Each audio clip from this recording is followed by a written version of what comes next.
let your light shine. John Schoonmaker is a musician and a licensed professional counselor whose practice focuses on healing from trauma.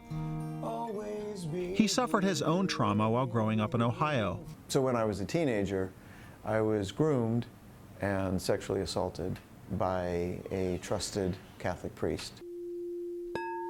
Years later, Schoonmaker appeared before the Diocesan Review Board in Toledo, relieved to finally tell his story. But when he got there, he says the boardroom smelled like a fast food restaurant. Members were eating. One of them was knitting. I'm coming to tell the most horrific, awful thing that ever happened in my life, and it was their lunch meeting. And that's what it felt like. The scene isn't what bishops leading the U.S. Catholic Church promised in 2002, when they required dioceses to form independent boards with lay people to review allegations. An Associated Press investigation finds that in the years since, the boards routinely have served as a way to undermine the claims of sexual abuse victims, avoid payouts, and shield pedophile priests. No, review boards shouldn't exist because it gives people false hope.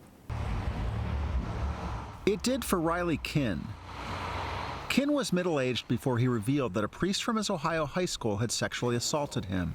He says he wanted to get his abuse on record with the review board and ensure the priest wasn't near children. I never thought I'd tell anyone this. Let's try to make some good of it, and I'll tell everybody if I can. But he heard nothing for months. Finally, a letter arrived. The board had found his allegations unsubstantiated without hearing from him. They never got my input, and they give no explanation why. Asked about Kin's case by the AP, the Diocese of Toledo responded with a statement in which it says, "One concern that weighed heavily was whether appearing before the review board could be harmful to or may re-victimize an individual."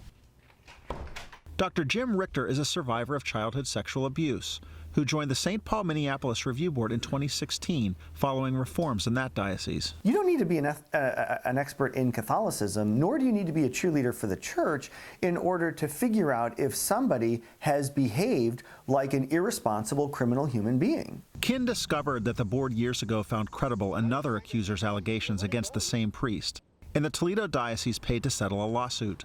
Joseph Schmelzer was later removed from ministry and included on the diocese list of credibly accused clergy. He's now living 100 miles away in Ohio farm country.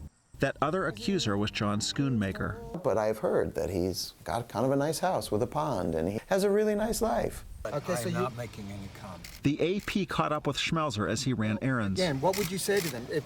Why would they be making up these allegations against you? I have no idea. I'm going to not make any comment.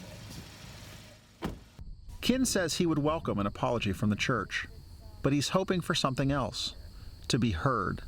Mike Householder, The Associated Press.